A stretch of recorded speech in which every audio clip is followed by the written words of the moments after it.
მოგესალმებით. დღეს ოთხშაბათია და გადაცემა პარადიგმა პირდაპირ ეთერში აგრძელებს მუშაობას. ბოლო 10 წელია საქართველოს საგანმანათლებლო სივრცეში ინკლუზიური განათლება ინერგება. პირველ ეტაპზე იგი მხოლოდ ზოგად განათლებას მოიცავდა. მიმდინარე სასწავლო წლიდან კი პროფესიული განათლების საფეხურზეც დაიწყო. ჩვენი გადამღები ჯგუფის მიერ მომზადებულ სიუჟეტში სწორედ პროფესიულ ინკლუზიურ ტესტირებაზე გვექნება საუბარი, რომელიც 24-28 აპრილს საქართველოს პროფესიულ სასწავლებლებში და მათ შორის ბათუმის პროფესიულ კოლეჯ ბლექსში ჩატარდა. სიუჟეტის დასრულებისთანავე გადაცემის პირველი ნაწილის სტუმრებთან ერთად დაუბრუნდებით პირდაპირ ეთერში. 2013-2014 სასწავლო წელი საქართველოს 16 პროფესიული სასწავლებლისთვის ცვლილებებით დაიწყო. დაიგეგმა და განხორციელდა ინკლუზიური განათლების დანერგვა, მათ შორის ქალაქ ბათუმის პროფესიულ კოლეჯ ბლექსში. ინკლუზიური განათლება საქართველოს საგანმანათლებლო სივრცეში 7-8 წელია ინერგება. აქამდე იგი ხორციელდებოდა მხოლოდ ზოგადი განათლების საფეხურზე, ხოლო 2013-14 წლებში განათლების უწყვეტობის პრინციპის გათვალისწინებით დაინერგა პროფესიულ სასწავლებლებშიც. ამ ეტაპზე ყავს 44 სპეციალური საგანმანათლებლო საჭიროების მქონე აპლიკანტი, რომლებიც ამ ეტაპისთვის გადიან პროფესიულ ტესტირებას. პროფესიული ტესტირება იგეგმება და ხორციელდება პირის საჭიროების გათვალისწინებით და გულისხმობს პროფესიული საგანმანათლებლო პროგრამის შესაბამისი აქტივობის მოსინჯვას. და რეალურად მოსინჯვის პროცესში დაკვირვების საფუძველზე ინკლუზიური პროფესიული განათლების სპეციალისტს მასწავლებელს თავად აპლიკანტს ექმნება წარმოდგენა, არის თუ არა შესაბამისობა თვითონ ამ სასწავლო პროგრამის მოთხოვნებსა და პიროვნების შესაძლებლობას შორის. ინიციატივების მთავარ მიზანს შეზღუდული შესაძლებლობების მქონე პირთა პროფესიულ უნარჩვევებით აღჭურვა წარმოადგენს, რაც მათ შრომის ბაზარზე კონკურენტულიანს გახდის. დავგეგმეთ პროფესიული ტესტირება ორი აპლიკანტისთვის. იყო გამოცდა სხვადასხვა სპეციალობებზე, მათ შორის ერთ-ერთი მათგანი იყო მდივან რეფერენტის სპეციალობაზე, ხოლო მეორე მათგანი კი მეფილე მოპირკეთებლის სპეციალობებზე. ჩვენ ვცდილობთ ხელი შევუწყოთ და ადაპტირებული გარემო მივაწოდოთ სპეციალური საგანმანათლებლო საჭიროების მქონე პირებს, მაქსიმალურად ხელი შეეწყოთ მათ სასწავლო პროცესის წარმართვაში, რათა არ შეექმნათ სირთულე როგორც გადაადგილებაში, ასევე სასწავლო პროცესის დროს. ტესტირების მიზანს წარმოადგენს არა სტუდენტის გამოცდა, არამედ მისთვის პროფესიის სპეციფიკის გაცნობა, რათა იგი დარწმუნდეს ემთხვევა თუ არა საკუთარი მოლოდინები პროფესიის შინაარს და გააზრებულად აირჩიოს მომავალი საქმიანობა. მე გავიარე პროფესიული ტესტირება. მგონი კარგად გამომივიდა. ვერ ვიტყვი. ძალიან მაინტერესებს, ძალიან მინდა რომ ვისწავლო ეს ყველაფერი და შევისწავლო. ეს გადავწყვეტეთ, რომ რამდენი შემოგვეყვანა პროფესიულ სასწავლებელში. მინდოდა აეთვისებინა ნახელობა, გავიარეთ რეგისტრაცია, შეაფასა ფსიქოლოგმა და მოვედით გამოცდაზე. ინკლუზიური განათლების სპეციალისტი კონსულტაციებს გადის პროფესიის პედაგოგებთან, რათა მოხდეს სილაბუსების ადაპტირება და სპეციალური საგანმანათლებლო საჭიროების მქონე სტუდენტებზე მათი მორგება. აღსანიშნავია, რომ შეზღუდული შესაძლებლობის მქონე სტუდენტებისთვის სწავლა უფასოა. როდის და რა საშუალებებით უნდა დავიწყოთ მუშაობა, რომ უზრუნველყოთ შეზღუდული შესაძლებლობების მქონე პირთათვის პროფესიული განათლების ხელმისაწვდომობა? რა შედეგები შეიძლება მოგვიტანოს ადრეულ ასაკში პრობლემებზე რეაგირებამ? რა საჭიროებებისა და გამოწვევების წინაშე დგანან დღეს შეზღუდული შესაძლებლობების მქონე პირთა ოჯახის წევრები? რა კონკრეტული ღონისძიებების გატარება შეიძლება მათ დასახმარებლად? ამ საკითხებზე ჩვენი გადაცემის პირველი ნაწილის სტუმარი, პირველი ნაბიჯი საქართველოს ბათუმის ფილიალის მენეჯერი ქალბატონი ინგა ზარანდია და ადრეული ჩარევის პროგრამის ფსიქოლოგი და კოორდინატორი ქალბატონი ნინო მახარაძე ისაუბრებენ. გადაცემის მეორე ნაწილს კი დღის ცენტრით დაინტერესებულ მაყურებელს დაუთმობთ და გადაცემის სტუმართან, რეაბილიტაციის ცენტრის თანას დირექტორთან, ქალბატონ ნანა საყვარელიძესთან ერთად გავაცნობთ მაყურებელს ამ ცენტრის მიზანს, მნიშვნელობასა და მუშაობის სპეციფიკას. ახლა კი დროა წარმოგიდგინოთ ჩვენი სტუმრები, ქალბატონი ინგა ზარანდია, როგორც აღნიშნა პირველი ნაბიჯის საქართველოს ბათუმის ფილიალის მენეჯერი და ქალბატონი ნინო მახარაძე, ადრეული ჩარევის პროგრამის ფსიქოლოგი და კოორდინატორი. მოგესალმებით. დიდი მადლობა მინდა გადაგიხადოთ გადაცემაში მონაწილეობისთვის. ქალბატონო ინგა, დავიწყოთ თქვენით, რას გულისხმობს ადრეული ჩარევა და ზოგადად რა მიზანს ემსახურება პირველი ნაბიჯი საქართველოს ზოგადად და მით უმეტეს ბათუმში? მიზანი. მოგესალმებით, დიდი მადლობა სტუდიაში მოწვევისათვის. პირველ რიგში თქვენ სიუჟეტს მინდა გამოვეხმაუროთ და ვთქვა, რომ ჩვენთვის როგორც სპეციალისტებისთვის, რომლებიც მუშაობთ განსაკუთრებული საჭიროების მქონე ბავშვებთან, ძალიან მნიშვნელოვანი არის ის, რომ მათ აქვთ უკვე განათლების ხელმისაწვდომობა არა მხოლოდ საჯარო სკოლებში, არამედ პროფესიულ სასწავლებლებში, მათ ეძლევათ უკვე საშუალება დაეუფლონ პროფესიას და მიუხედავად იმისა, რომ ჩვენ 7 წლამდე ასაკის ბავშვებთან მუშაობთ და მათთვის ეს ჯერჯერობით შეურეული პერსპექტივაა, მშობლებისთვის და ბავშვებისთვის ეს მამოტივირებელი ფაქტორია. რაც შეეხება ჩვენს ორგანიზაციას, პირველი ნაბიჯი საქართველო 15 წელია მუშაობს შეზღუდული შესაძლებლობის მქონე ბავშვებთან და სხვადასხვა პროექტებს ახორციელებს თბილისში, ქუთაისში და ბათუმში. ბათუმში ჩვენ უკვე მეორე წელია 2012 წლიდან ვახორციელებთ ადრეული ჩარევის პროგრამას და ამ პროგრამის ფარგლებში ვემსახურებით 0-დან 7 წლამდე განსაკუთრებული საჭიროების მქონე ბავშვებს. ესენი არიან ბავშვები, რომლებთაც განვითარების სხვადასხვა სფეროში აქვთ შეფერხება, მაგალითად კოგნიტურ სენსორულ სფეროში, ან სხვა სფეროში, ან აქვთ ისეთი სპეციფიური მდგომარეობა, რომელიც თავისუფლად იწვევს განვითარების შეფერხებას. შეიძლება ეს იყოს დაუნის სინდრომის მქონე ბავშვი, ბავშვი ცერებრული დამბლით და ასე შემდეგ. ჩვენ მუშაობთ ბავშვებთან 0 წლიდან.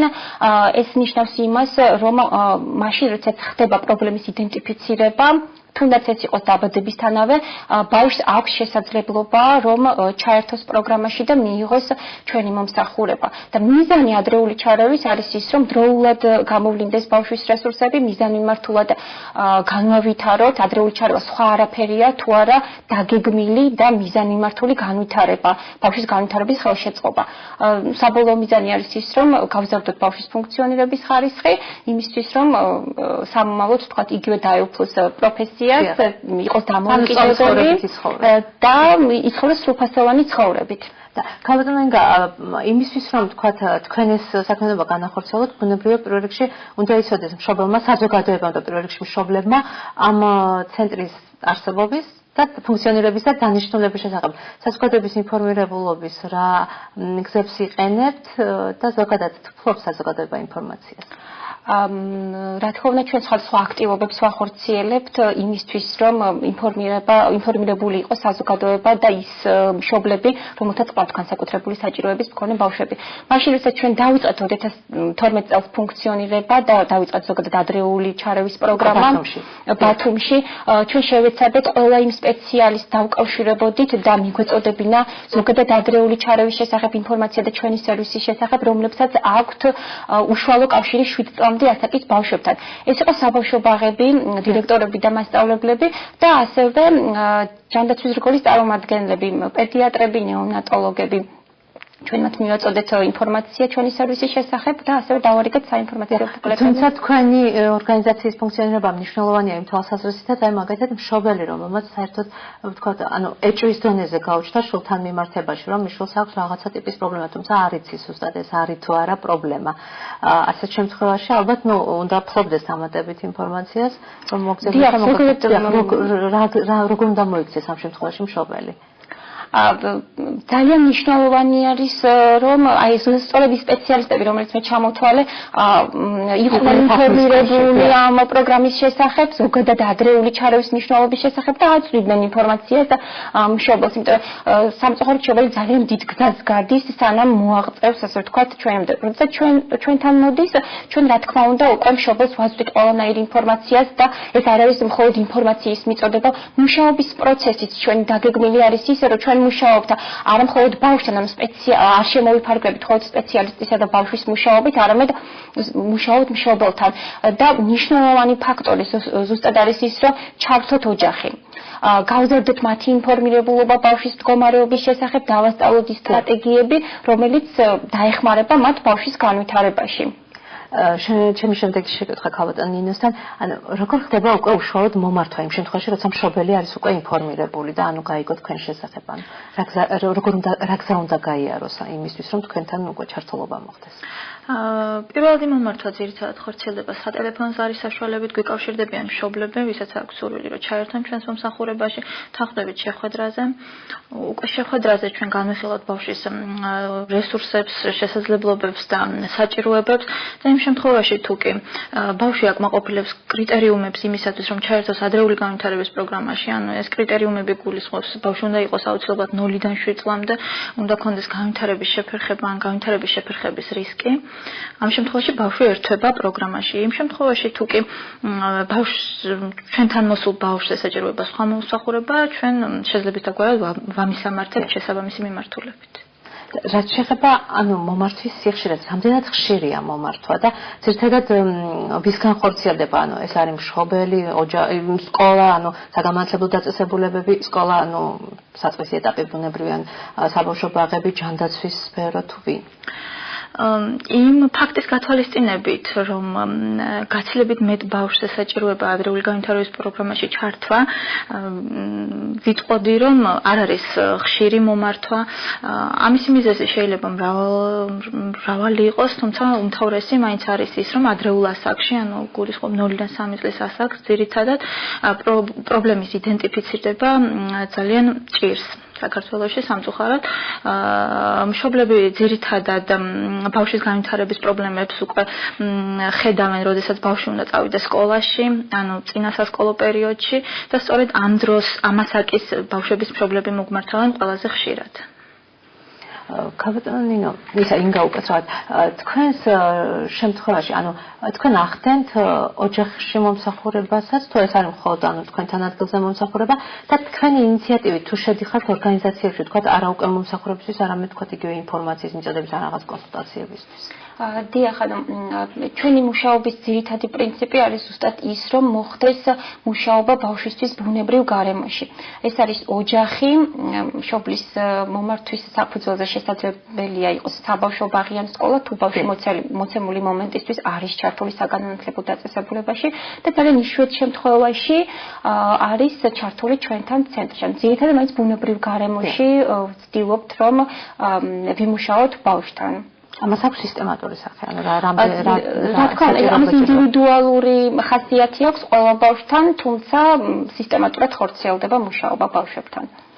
ქაბატონო ნინო, რაც შეეხება დიაგნოსტირებას, თქვენი ცენტრი თუ ახდენს დიაგნოსტირებას და თქვენ შემოიფარგლებით, თქვათ, მხოლოდ საჭიროების განსაზღვრით.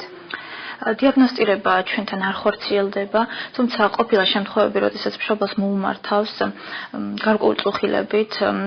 ამ შემთხვევაში ჩვენ ვაკეთებთ სკრინინგს, გვაქვს შესაბამისი სკრინინგის ინსტრუმენტები და იმ შემთხვევაში თუ კი ბავშვი საჭიროებს ჩვენს პროგრამაში ჩართვას, მაგრამ მას არ აქვს დიაგნოზი, ჩვენ ვცდილობთ ის გადავამისამართოთ შესაბამის სპეციალისტთან დიაგნოსტირებისათვის. თუმცა ხშირ შემთხვევაში ბავშვები უკვე დიაგნოსტირებული მოყავთ ჩვენთან და ჩვენ პირდაპირ ვიწყებთ მათ შეფასებას.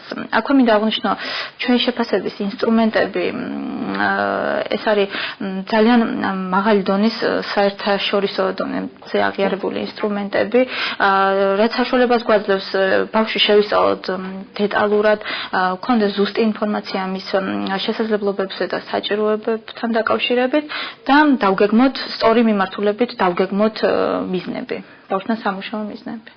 და რაც შეეხება იმ პერიოდის შემდგომ პერიოდს, როცა თქვათ ჩართავთ საგანმანათლებლო სისტემაში. ამის შემდგომ თქვენ თუ იღებთ ვალდებულებას, თქვათ გაუწიოთ შემდგომი მონიტორინგი. თუ არ დაუსრულდა 7 წლის ასაკი, მაგრამ უკვე თქვენგან ჩაერთო საგანმანათლებლო დაწესებულებაში. ამის შემდგომ რა ხდება? არის შემთხვევები, როდესაც ბავშვი საგანმანათლებლო დაწესებულებაში ჩართვის შემდეგ ავლენს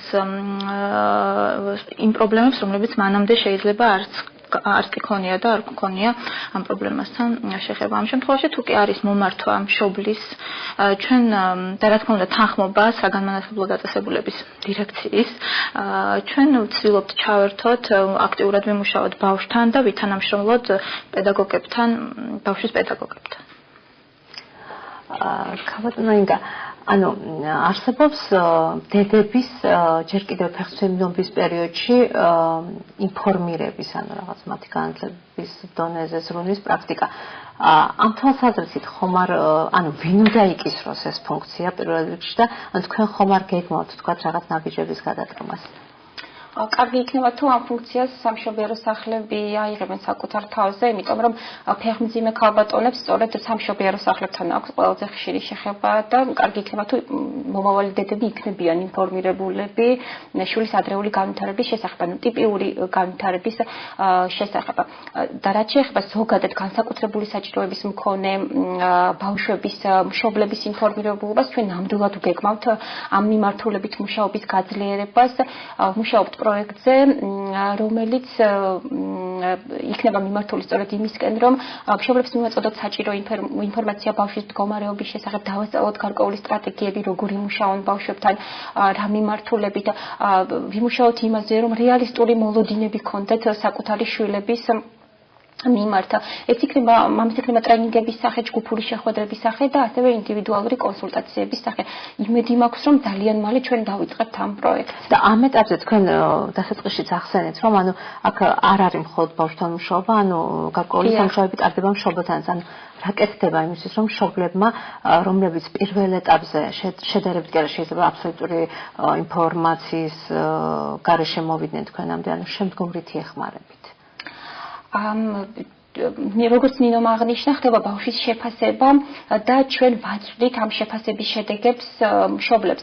ძალიან ხშირად მშობლებმა არ იციან საკუთარი შვილის შესაძლებლობების შესახებ, ძირითადად იციან ის, რა არ შეუძლიათ საკუთარ შვილებს. ჩვენი მუშაობის ძირითადი პრინციპი არის ზუსტად ის, რომ განსაზღვროთ რა რესურსი აქვს ბავშვს და სწორედ ამ რესურსების შესახებ ვაწვდით ინფორმაციას მშობლებს და ასევე გეგმავთ ერთობლივად მშობელთან ერთად მას შემდეგ რაც პრიორიტეტებს განსაზღვროთ, როგორ განმავითაროთ ეს რესურსები. და რაც შეეხება იმას, რატო ვაპირებთ პროექტს სამწუხაროდ ამ ტიპის მომსახურება ჩვენ გვაქვს მხოლოდ იმ ბავშვებთან, რომლებიც ჩვენი ბენეფიციარები ხდებიან. არის ისეთი მშობლებიც, თუნდაც მშობლები, რომელთაც უკვე დიდი შვილები ყავთ, მაგრამ არ ფლობენ ინფორმაციას, თქვათ, ბავშვის მდგომარეობის შესახებ. ჩვენ გვინდა რომ პროექტი იყოს მასშტაბური და ბევრ მშობელს ჰქონდეს ხელმისაწვდომობა მსგავს პროექტში მონაწილეობის მიღების. მე მინდა ვიქონიო იმედი, რომ ჩვენი გადაცემა ამაში დაეხმარება მშობლებს და ჩვენ საკონტაქტო თქვენი საკონტაქტო ინფორმაციაც მივაწოდეთ მშობლებს, ვინაიდან ანუ ხშირ შემთხვევაში როცა გადაცემაზე ვმუშაობთ, ანუ ინფორმაციის მოძიება ჩვენს გვიჭირს არა თუ მშობლებს მით უმეტეს, როცა საერთოდ არ იციან. ქალბატონ ნინო, ქალბატონ ნინგა საუბრობდა ახლა ბენეფიციარებზე, ვინ აფინანსებს მათ? და რა შემთხვევაში ხდება, ანუ შეიძლება შეუწყდეს ვაუჩერული დაფინანსება ბენეფიციარს? ყველაზე დიდ ნაწილს ჩვენი ბენეფიციარებისა აფინანსებს სახელმწიფო, ანუ ეს არის ვაუჩერული დაფინანსება. ბენეფიციარებს, რომლებიც ოჯახებით ჩართულია სიღარიბის პროგრამაში, სახელმწიფო 100%-ით აფინანსებს, ხოლო დანარჩენებს 75%-ით. აღსანიშნავია ისიც, რომ ამ ბოლო დროს გამოიმატა ვაუჩერების რაოდენობამ და ეს ძალიან სასიხარულოა. ასევე გვყავს ბენეფიციარები, რომლებიც თვითდაფინანსებით არიან ჩვენს ორგანიზმში, თუმცა მათი რაოდენობა ძალიან მცირეა. და აი თქვათ უკვე არის ვაუჩერის მფლობელი, ანუ რამდენად ვიცით, ხდება შეწყვეტაც, ხო? რა შემთხვევაში უწყდება? დიახ. დაფინანსება. იმ შემთხვევაში თუ კი ბავშვს შეუსრულდა 7 წელი, მას უწყდება ადრეული განვითარების პროგრამის მასში მის მომსახურება, ანუ ვაუჩერული დაფინანსება და არის შემთხვევები, როდესაც 2 თვის განმავლობაში არ ხდება ვაუჩერის გამოყენება სხვადასხვა. ამ შემთხვევაში რა ხდება? ანუ სრულად უქმდება თუ ამ შემთხვევაში დგება თავიდან მომლოდინეთა სიაში, ანუ ვაუჩერის მომლოდინეთა სიაში. და მომდევნო ეტაპისთვის არის შანსი რომ მიიღოს დაფინანსება, თუმცა იმ ეტაპზე უწყდება ეს დაფინანსება. გასაგები და ჩემ ბოლოს შეკითხვა, ანუ აუცილებლად უნდა შევეხოთ ადამიანურ რესურსსაც, რომლის ძალებითაც ახორციელებთ თქვენ სრულ ამ მომსახურებას. რამდენად საკმარისია ზოგადად რეგიონის მასშტაბით იგივე ფსიქოლოგების და იგივე მასწავლებლების თვალსაზრისით ზოგადად საქართველოში არის პრობლემა და დეფიციტი. რამდენად საკმარისია რესურსი, რომელიც ამ ეტაპზე არის აქ და როგორ დაიწყეთ და რა მდგომარეობამდე ხართ დღეს მისცემთ? დიახ, ანუ ჩვენი მუშაობის ძირითადი და უმნიშვნელოვანესი პრინციპი არის ის, რომ ჩვენ გვაქვს მულტიდისციპლინური მიდგომა. დგომა. ეს ნიშნავს იმას, რომ სხვადასხვა სპეციალისტი მუშაობს ბავშვთან და ოჯახთან. ეს არის ადრეული განვითარების სპეციალისტი, ფსიქოლოგი, მეტყველების თერაპევტი და ოკუპაციური თერაპევტი. ჩვენი ძალებით ვამზადებთ ადრეული განვითარების სპეციალისტებს, თუმცა ასევე ორგანიზაციაში უკვე შემდგარი სპეციალისტების, მაგალითად ფსიქოლოგი და მეტყველების თერაპევტი. რაც შეეხება ოკუპაციურ თერაპევტს, სამწუხაროდ არა მხოლოდ ბათუმში, არამედ ზოგადად დასავლეთ საქართველოში არ აქვს ოკუპაციური თერაპევტი და ჩვენს ორგანიზაციაში ის არის მოწვევით. ანუ გეხმარებათ სხვა რეგიონი. დიახ, ისევ პირველი ნაბიჯი საქართველო უბრალოდ საჭიროებების მიხედვით პერიოდულად ვიწვევთ ხოლმე. დიახ, და ქალბატონი თქვენ დაჯერებულში თქვა, ზუსტად რომელი ტიპის საჭიროება დომინირებს ყველაზე მეტად საზოგადოებაში? რას გულისხმობ? ანუ უფრო ყველაზე ხშირად, ანუ მომართვის შემთხვევაში, ყველაზე ხშირად რომელი ტიპის საჭიროება, თქვა, საჭიროებებს რაც შეეხება? საჭიროება პირველ რიგში არის მშობლის ინფორმირებულობის ბავშვის მდგომარეობასთან დაკავშირებით. ასევე თვითონ შეზღუდულობას გულისხმობ. ანუ ყველაზე ხშირად, აი თქვენ გაგიტებით მოსახურება ყველაზე ხშირად. ანუ კონკრეტულად რომელი მიმართულებისაა? ინდივიდუალურია ხშირ შემთხვევაში. გულისხმობ, ანუ 7 წლამდე ასაკში ხომ არ არის რაღაც განსაკუთრებული რაიმე, ვთქვათ, ყველაზე ხშირად რომ გამოიკვეთება ამასაკობრივ საფეხურზე. მშობელთა ინტერესებს თუ გავითვალისწინებთ, ყველაზე ხშირად მოთხოვნა არის მეტყველების თერაპევტზე. ის მოსალოდნელი სიყალბით ამჟამად გამიშტერეს კითხვა. დიახ, თუმცა ძირითადად ჩვენს ბავშვებთან მუშაობენ განვითარების სპეციალისტები. თავი დატვირთვა არის სწორედ მათზე და დანარჩენი სპეციალისტები ერთვებიან მხოლოდ საჭიროების შემთხვევაში. ძალიან დიდი მადლობა მინდა გადაგიხადოთ გადაცემაში მონაწილეობისთვის, წარმატებები მინდა გისურვოთ თქვენს და თქვენს ბენეფიციარებსაც შემდგომი განვითარების გზაზე. ახლა პარადიგმაში რეკლამის როა ჩვენს რამდენიმე წუთში გადაცემის მეორე ნაწილი სტუმართან ერთად დავბრუნდებით პირდაპირ ეთერში. დაგველოდებით.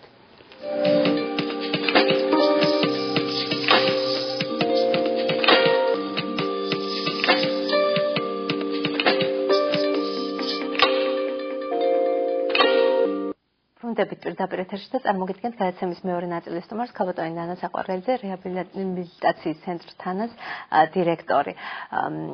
ვიდრე ქალბატონ ნანასთან გადავიდოდეთ ჩემი შეკითხვებით, მინდა წარმოგიდგენთ ჩვენი გადამღები ჯგუფის მიერ მომზადებული სიუჟეტი. სიუჟეტის დასრულებისთანავე დავბრუნდებით პირდაპირ ეთერში. რეაბილიტაციის ცენტრი თანას შენობაში ამჟამად შეზღუდული შესაძლებლობების მქონე პირთა დღის ცენტრი და მიუსაფარ დედათა და ბავშვთა თავშესაფარი ფუნქციონირებს. ცენტრში 40-მდე შეზღუდული შესაძლებლობების მქონე პირია. დაწესებულება არ არის საგანმანათლებლო, ის ეხმარება ბავშვებს ადაპტირება მოახდინონ საზოგადოებაში. ფსიქოლოგის მთავარი დანიშნულება მოახდინოს ამ ბავშვების ფსიქოდიაგნოსტიკა შემოსვლის დღიდან და ყოველ 6 თვეში მოახდინოს ჩატარებული მუშაობის გადამოწმება და ხელახალი შეფასება. არასამთავრობო ორგანიზაცია შეზღუდული შესაძლებლობების მქონე პირთა უფლებებისათვის ცდილობს, რომ გარკვეული ღონისძიებები მოაწყოს, რათა ხელი შეუწყონ ბავშვების განვითარებას. ვფიქრობთ, რომ ეს ხელ შეუწყობს მსგავსი ორგანიზაციების საერთაშორისო ასპარეზზე გასვლას და ჩვენი სტუდენტობისთვის მიცემას იმ საშუალებებისა, რომ უფრო მეტი ინფორმაცია მიიღონ აუტიზმზე თუ შეშემო პირებზე ზოგადად. ვინაიდან არ არის საკმარისი ის საგანმანათლებლო პროგრამები თუ ის სახელმწიფო პროგრამები, რაც შეშემო პირებისთვის დღეს ხორციელდება და ძალიან დაბალი საზოგადოებრივი დონე. ამაზე მოწმობს ისიც, რომ მშობლებთა ჩარევა ძალიან დაბალია ამ მიმართულებით. ძირითადი პრობლემა მდგომარეობს იმაში, რომ მშობლებს ესაჭიროება სათანადო ტრენინგი თუ როგორ უნდა მოექცნენ შეზღუდული შესაძლებლობების მქონე ბავშვებს. ჩვენ ამ საკითხთან დაკავშირებით ვიმუშავებთ და აუცილებლად ჩავატარებთ ტრენინგს. ყველაზე მნიშვნელოვანი კი ამ ბავშვების განათლებაა. ბავშვების მიღება 6 წლიდან 18 წლამდე ხდება, რომლის შეფასებაც ხდება რეაბილიტაცია-აბილიტაციის გეგმის მიხედვით. მუშაობა მიმდინარეობს ფსიქოლოგის, სპეცპედაგოგის, ხდება ამ ბავშვის შეფასება, მშობელთან ერთად ხდება მშობლის ინტერვიურება, ბავშვის ძლიერი მხარეების და სუსტი მხარეების გამოვლენა, ამის მიხედვით დგება რეაბილიტაცია-აბილიტაციის გეგმა, რის შემდეგადაც მუშაობა ხორციელდება ბავშვთან. თითოეულ ბავშვს ცენტრში ინდივიდუალური მიდგომით მკურნალობენ. მკურნალობის კურსთან ერთად ბავშვები ხატვის, ძერწვის და ცეკვის წრეებსაც ესწრებიან. ქალბატონ ნანა, დავიწყოთ ჩვენ შეკითხვები, ჩემი პირველი შეკითხვა ბუნებრივია, ეხება რეაბილიტაციის ცენტრს, როდის და როგორ ჩამოყალიბდა, რის საფუძველზე გადაწყდა ცენტრის ჩამოყალიბება? მოგესალმებით. პირველის ყოვლისა, ჩვენი ასოციაცია ჩამოყალიბდა 2002 წელს და 2004 წელს მთელი აჭარის მასშტაბით ჩაატარა კვლევა შეზღუდული შესაძლებლობების მქონე ბავშვების საჭიროებების შესახებ. მისი გაანალიზების შემდეგ 2007 წელს ჩვენ გავხსენით დღის ცენტრი 18 წლამდე ასაკის ბავშვებისათვის. მას შემდეგ რაც ბევრი ბავშვი გახდა 18 წლის, იყო ძალიან დიდი მოთხოვნა მშობლების რო გაგრძელებულიყო მათი ასაკი, ჩვენ მიმართეთ ქალაქ ბათუმის მერიას და მათ დაუშვეს პროგრამა და ჩვენ გავაგრძელეთ ეს ასაკი 25-27 წლამდე. დღეისათვის ჩვენს ცენტრში არის 45 ბენეფიციარი, აქედან 20 არის 18 წლამდე და 25 ბენეფიციარი არის 18 წლის ზემოთ. და რა შეეხება ბენეფიციარებს, რა კატეგორიის ახალგაზრდები და ბავშვები არიან და როგორ ხდება მათი მიღება თქვენთან, მომსახურების რა სერვისებს უწევთ? ძირითადად მაინც ჩვენთან არის ცერებრალური დამბლით დაავადებული ბავშვები, ამის გარდა ყავს გონებრივი განვითარების ჩამორჩენით ბენეფიციარები, დაუნის სინდრომით მის მქონე ბავშვები და ეხლა ძალიან იმატებს თანდათან ესე იგი აუტიზმით დაავადებული ბავშვები. მოიმატა უკანასკნელ წლებში განსაკუთრებით ძალიან მოიმატა მათმა მომართვიანობა. და როგორც სიუჟეტში იყო ნახსენები, თქვენ არ ეწევით საგანმანათლებლო მომსახურებას, კონკრეტულად დეტალებზე რა ტიპის მომსახურებას ეწევით, მით უმეტეს ძალიან შერეულია ასაკობრივი თვალსაზრისით. ასაკობრივად ჩვენთან ჯგუფები შერეული არ არის, ყველა ჯგუფი არის ასაკის მიხედვით და განვითარების მიხედვით. ჩვენთან როდესაც ბავშვი შემოდის, პირველი შემოსვლის დროს მულტიდისციპლინარული ჯგუფის მიერ ხდება მისი უნარების გამოვლენა მშობელთან ერთად და შემდეგ უკვე დგება ინდივიდუალური განვითარების გეგმა, რომლის მიხედვითაც ჩვენ ვახორციელებთ ამ ბავშვთან მუშაობას. ჩვენი მიზანია პირველი რიგში ჩავთოთ ისინი საზოგადოებაში, ან მოვამზადოთ ისინი სკოლისათვის. მას შემდეგ რაც სკოლაში და ჩვენ დაახლოებით კი არა ზუსტად 14 ბავშვი ჩვენი წავიდა სკოლაში და ისინი ჩართული არიან სკოლაში. სკოლის შემდეგ ისევ მოდიან ჩვენთან, მათ უკვე სხვა დახმარება ეწევათ, უფრო სხვა მიდგომაა მათ მიმართ. ჩვენი ძირითადი მიზანია, რომ 18 წლის ასაკისათვის მოვახერხოთ, რომ მათ მივცეთ რაიმე ხელობა, ისეთი რომ შეძლონ მათ საზოგადოებაში სრულფასოვანი ჩართვა. ეს უკვე თქვენი ძალები თუ პროფესიულ კოლეჯში გადამისამართებდა, პროფესიულ შემდეგ მონაწილეობის მიღებით. ხო, მაგრამ ამ დროისთვის უნდა მომზადდეს ის, რომ აი როგორც უნდა მომზადდეს სკოლისათვის, ისე უნდა მომზადდეს, რომ ჩაერთოს პროფესიულ კოლეჯში. რასაკვირველია და ყველა ვერ ჩაერთვება პროფესიულ კოლეჯში, რასაკვირველია, მაგრამ მინდა გითხრათ, რომ ყველას აქვს გარკვეული უნარი. მაგალითად, ბევრს უყვარს ძალიან ცხოველებთან მუშაობა, ბევრს უყვარს მიწაზე მუშაობა. თქვენ რომ ნახოთ რა მონდომებით მუშაობენ ისინი ბოსტანში, ასე რომ ვთქვათ, ეხლა მიწა დაამუშავეს, რამდენიმე მათგანმა და ელოდებიან, რომ ეხლა უნდა დავრგოთ, დავთესოთ და მე როდესაც ისინი უყურებენ როგორ ამოდის ეს ყველაფერი და ძალიან დიდი სიხარულია მათთვის და ჩემის აზრით ეს არის მთავარი, რომ მათ თავისი ადგილი ნახონ ცხოვრებაში.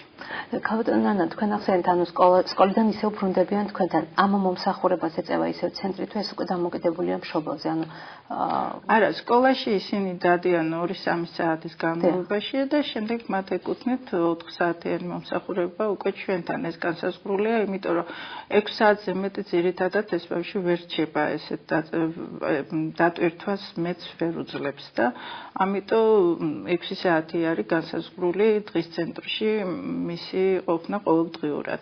ჩვენ მუშაობთ ორშაბათი პარასკევის ჩათვლით და შაბათ-კვირას ვისვენებთ. დიახ. რაც შეეხება ანუ ბენეფიციარების რაოდენობას, ანუ თქვენ ანუ იყო აღნიშნული რომ არის 45 ბენეფიციარი. ეს არის ის რაოდენობა, რომელიც მიიღეთ თუ თქვენ გაქვთ, ანუ საამისო საშუალება გქონდა თუ თქვათ სურვილების შემთხვევაში რაოდენობის გაზრდის საშუალება გაქვთ. ესე იგი ჩვენ როდესაც მუშაობა დავიწყეთ, ჩვენ ეს ჯგუფი ვიყავით, რომლებმაც ჩვენი ძალებით დავიწყეთ ამისი გაკეთება და ვიმყოფებოდით იჯარით აღებულ შენობაში და ჩვენ მეტის მიღების საშუალება არ ჰქონდა, რასაკვირველია. შარშან გადმოგვეცა ეს 4 სართულიანი შენობა აჭარის მთავრობის მიერ, კეთილინება იყო მათი 10 წლით უზურფრუქტის წესით უფასოდ გადმოგვეცა ეს შენობა იმ პირობით, რომ ჩვენ გავაკეთებდით რემონტს აქ და სოციალურ პროექტებს განახორციელებდით. მართლაც თურქეთის განვითარების სააგენტოს დახმარებით რემონტი ჩატარდა, აღიჭურვა შენობა, თქვენ ნახეთ, რომ დღეისათვის ყველა პირობაა შექმნილი. რაც შეეხება რაოდენობას, 18 წლამდე ასაკის ბენეფიციარებს აფინანსებს საქართველოს ჯანდაცვის სამინისტრო და რაოდენობა განსაზღვრულია ბათუმზე, ეს არის 45 ბენეფიციარი. და ეს ბენეფიციარები 2 დღის ცენტრი არის ბათუმში და 45 ნაწილდება ამ 2 დღის ცენტრზე. რაც შეეხება 18 წლის ზემოთ ბათუმის მერია აფინანსებს 25 ბავშვს. ჯერჯერობით თუ მოიმატებს, მე იმედი მაქვს, რომ შენობა უკვე გადიდდა და გვაქვს ამის საშუალება, რომ კიდე მივიღოთ ბავშვები და ალბათ აჭარის მთავრობა დაგვეხმარება იმაში, რომ დაფინანსება გაიზარდოს. მე მინდა კიდე ერთი ინფორმაცია მივაწოდო აჭარის მოსახლეობას. აჭარის ჯანდაცვის სამინისტრომ დაიწყო ძალიან კარგი პროექტი მაღალმთიანი რაიონების შეზღუდული შესაძლებლობის მქონე პირების რეაბილიტაციის პროექტია ეს და ის ითვალისწინებს 100 ბენეფიციარის მთლიანად წლის განმავლობაში ჩამოყვანა სოფლებიდან 25 დღით და ჩვენ ერთადერთი გასვლეთი 25 დღე იქნებიან ისინი ამ 25 დღის განმავლობაში გამოვლინდება მათი უნარები დაიწერება აბილიტაციის გეგმები და მათ შეუძლია წელიწადში 2 ჯერ მიიღონ ეს მომსახურება და ეს მე მგონი ძალიან დიდი დახმარებაა მაღალმთიანი რაიონების ბენეფიციარებისათვის. შემდგომ უკვე ჩვენ ვიზრუნებთ, რომ დღის ცენტრები გაიხსნას ყველა რაიონში. როდიდან არის დაგეგმილი ეს? უკვე ეს პროგრამა დაწყებულია, განცხადებების მიღება დაწყებულია და ჩვენ ალბათ 10 მაისისთვის უკვე პირველ ნაკადს მივიღებთ. რაც შეეხება ანუ დაფინანსების სხვა გზებს, ქალბატონ ნანა, ხომ არა არის თქვათ იგივე ჩვენი რეგიონის მასშტაბით ხომ არ გამოჩენილა ქველმოქმედი ადამიანები, რომლებსაც სურვილი გაშენიათ, თქვათ დახმარებოდა თუნდაც თქვენ? მე ძალიან დიდი მადლობა მინდა გადავუხადო საერთაშორისო ინვესტორთა ასოციაციას, რომელიც რამდენჯერმე მოვიდა ჩვენთან და გაგვიწია ბავშვებს გაუწია დახმარება, მოუტანა სხვადასხვა საქმეები, ასევე სამკერვალო ცენტრ BTM-ს, რომელიც ასევე ბავშვებისათვის გარკვეული დახმარება გაიღო, ეს იყო თეთრეულის სახით და ამჟამად გვეწვია თურქეთის კონსული, რომელმაც ბავშვებს ძალიან კარგი ტანსაცმელი მიუტანა და ძალიან გაახარა ისინი და მე მინდა მოვუწოდო საერთოდ ყველას, რომ მიიღოს რაღაც გარკვეული წვლილი ამ ბავშვების დახმარებაში. რაც შეეხება საზოგადოების ინფორმირებულობას, ქალბატონ ნანა, რამდენად ფლობს საზოგადოება ინფორმირებას?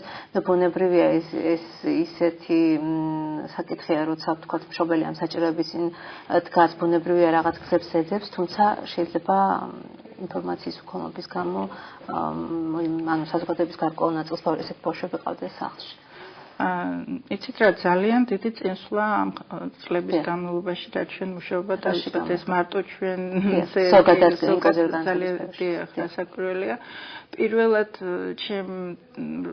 ჩემთვის ძალიან დიდი შოკი იყო პირველად, როდესაც ევროპაში გავედი და დავინახე ძალიან ბევრი შეზღუდული შესაძლებლობის მქონე პირი, რომელიც ქუჩაში იყო უამრავი. სრული ინტეგრაცია. ესე იგი ჩემთვის ეს იმდენად დიდი მოულოდნელობა იყო და მე აღმოვაჩინე ზუსტად ეგ რამდენი 10 წლის წინ იყო რომ ჩვენთანაც არიან ესენი მაგრამ არსად არ ჩანან ისინი იყვნენ აბსოლუტურად ჩაკეტილები სახლებში და აი პირველი აი კვლევა როდესაც ჩავატარეთ ჩვენ ბევრი არ გვაჩვენებდა ამ ბავშვებს არ უნდათ რომ გაიგოთ ამ მეზობლებმაც კი არ იცოდნენ მათი არსებობის შესახებ მშობელი რასაკვირველია ყველა მშობელს უნდა რომ ყავდეს ჯანმრთელი შვილი მაგრამ აუცილებელია რომ შეეგუოს იმ მდგომარეობას რა მდგომარეობაშიც არის ეს ბავშვი და მიიღოს იგი ისეთი როგორიც არის და არ მოითხოვოს მისგან რაღაც განსაკუთრებული არამედ ისეთი რა უნარი გამოვავლინოთ ის უნარი რაც აქვს მას და აი ამ უნარის განვითარებაზე ვიზრუნოთ. ბევრი როდესაც მოდის მათემატიკას ხო ასწავლით გეკითხება და ნუ ეხლა მათემატიკის სწავლა არ არის აუცილებელი ამ ბავშვისთვის აბსოლუტურად მას აქვს თავისი გარემო თავისი ჩაკეტილი წრე რომელშიც მას უნდა იყოს და გააკეთოს ის რაც მას უნდა ეს უნდა გაიგოს მშობელმა კარგად და არ უნდა გქონდეს რაღაც ისეთი მოლოდინი რომ ჩვენთან მოსვლის შემდეგ ბავშვი სკოლაში კარგად ისწავლის ან რაღაც ჩვენ ყავს ახლა მithumetes აუტისტები რომელსაც აბსოლუტურად სხვა გარემოში სხვა განზომილებაში ცხოვრობენ მათ საკუთარი ის აქვს შექმნილი და ძალიან ნუ ადამიანური რესურსები ძალიან გვიჭირს, ვინაიდან ჩვენ ვსწავლობთ ასე რომ თქვა, კი, ვაგზავნით რამდენიმე დღით ტრენინგები უტარდება ჩვენ მასწავლებელს, ეს საკმარისი არ არის და ძალიან გვინდა რომ დავამყაროთ კონტაქტები საზღვარგარეთის ქვეყნებთან, რომელსაც ჩვენზე გაცილებით მეტი გამოცდილება აქვს და იქ მიიღონ ჩვენ თანამშრომლებმა უფრო მეტი გამოცდილება და იმედი გვაქვს რომ ამასაც გავაკეთებთ. რაც შეეხება გაბატონებულ რესურს, რომელსაც თქვა იგივე ამ პროცესში იყენებთ, ანუ საიდან ხდება ამ თანხების თუ ანუ რესურსებისთვის საჭირო როგორც მოგახსენეთ, დაფინანსება არის ვაუჩერული, ვაუჩერს გასცემს სოციალური მომსახურების სააგენტო 18 წლამდე ბავშვებს და 18 წლის ზემოთ ქალაქ ბათუმის მერია აფინანსებს ამ ბავშვების დახმარებას. ვაუჩერის ღირებულება ძალიან დაბალია, მე რა აღნიშნო არაფრით არ შეიძლება, იმიტომ რომ მოთხოვნილება საკმაოდ მაღალია, რომ ამ ბავშვებთან იმუშაოს ერგოთერაპევტმა, მუზთერაპევტმა, ფსიქოლოგმა და ამ დაფინანსებით ხერხდება, რომ ეს ხელფასი მათი სადღაც გამოდის 160 ლარი. Ну ჩვენ რაღაც სხვა პროექტებიც გვაქვს ამის შესაბამისად იზრდება მასწავლებლების ხელფასი, თორე ამ ხელფასზე ფაქტობრივად ენთუზიაზმზე ხდება მომსახურების გაწევა. ჩვენ ძალიან დიდი იმედი გვაქვს, რომ ეს გადაიხედება და დაფინანსება გაიზრდება.